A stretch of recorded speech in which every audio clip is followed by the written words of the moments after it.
Ada satu wasiat Nabi SAW yang mana nasihat ini sangat berharga dan sangat kita butuhkan, terutama bagi kita yang sering lalai, terutama sekali ketika Allah Subhanahu wa taala berikan kesempatan, berikan waktu luang kepada kita untuk beribadah kepada Allah Azza wa Jalla.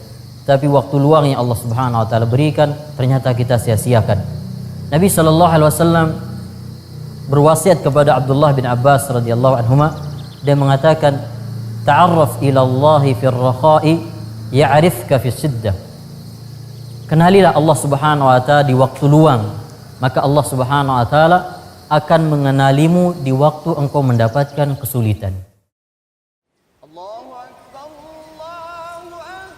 Terkadang seorang muslim ketika dia diberikan oleh Allah Subhanahu wa taala waktu luang, dia sia-siakan.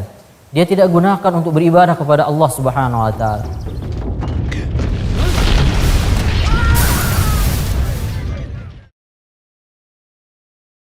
Giliran nanti ketika dia mendapatkan kesulitan, dia memohon kepada Allah Subhanahu wa taala. Dia berharap dari Allah Subhanahu wa taala jalan keluar. Tapi Allah Subhanahu wa taala melupakannya. Sebagaimana dia melupakan Allah Subhanahu wa taala di waktu Allah Subhanahu wa taala memberikannya kelapangan. Ada dua contoh yang sangat berbeda yang Allah Subhanahu wa taala sebutkan dalam Al-Qur'an. Yang pertama adalah Nabi Yunus alaihissalam. Nabi Yunus alaihissalam pernah mendapatkan kesulitan berupa beliau ditelan oleh ikan besar. Tapi perhatikanlah apa yang Allah Subhanahu wa taala sebutkan tentang Nabi Yunus alaihissalam. Falaula annahu kana minal musabbihin la labitha fi batnihi ila yaumi yub'atsun.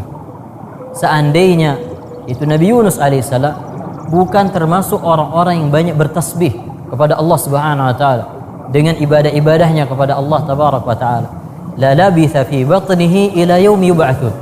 Niscaya Nabi Yunus akan tetap berada di dalam perut ikan sampai hari Allah Subhanahu wa taala membangkitkan manusia. Tapi Allah Subhanahu wa taala menyelamatkan Nabi Yunus alaihissalam karena ibadah-ibadah yang pernah beliau lakukan sebelumnya. Karena beliau banyak beribadah kepada Allah tabaraka wa taala. Di saat beliau mendapatkan kesulitan, kemudian memohon kepada Allah Subhanahu wa taala, Allah mengingatnya. Allah memberikan jalan keluar. Lihat contoh yang lain, yaitu Fir'aun. Fir'aun diberikan kekuasaan oleh Allah Subhanahu wa taala, diberikan kerajaan yang begitu besarnya. Tapi dengan nikmat yang Allah Subhanahu wa taala berikan, dia tidak mampu beriman kepada Allah Azza wa Jalla. Giliran Allah Subhanahu wa taala ingin menenggelamkannya di lautan, dia ingin beriman kepada Allah Subhanahu wa taala. Dia minta tolong kepada Allah Subhanahu wa taala, tapi Allah Subhanahu wa taala tidak menolongnya. Allah Subhanahu wa taala berfirman, "Al-ana wa qad 'asaita qablu wa kunta minal mufsidin." Sekarang engkau ingin beriman, dahulu engkau berbuat maksiat dan engkau termasuk dari orang-orang yang membuat kerusakan di muka bumi. Lihatlah ketika Fir'aun mendapatkan kesulitan, kemudian di saat itu dia ingat kepada Allah Azza wa Jalla, Allah Subhanahu wa taala tidak menolongnya. Demikian juga kita kaum muslimin dan muslimah yang dirahmati Allah, maka hendaknya kita amalkan wasiat Nabi SAW kepada Abdullah bin Abbas, yang itu sejatinya adalah wasiat untuk kita semuanya, yaitu ta'arraf ila Allahi fir rakha'i ya'rifka fi shiddah.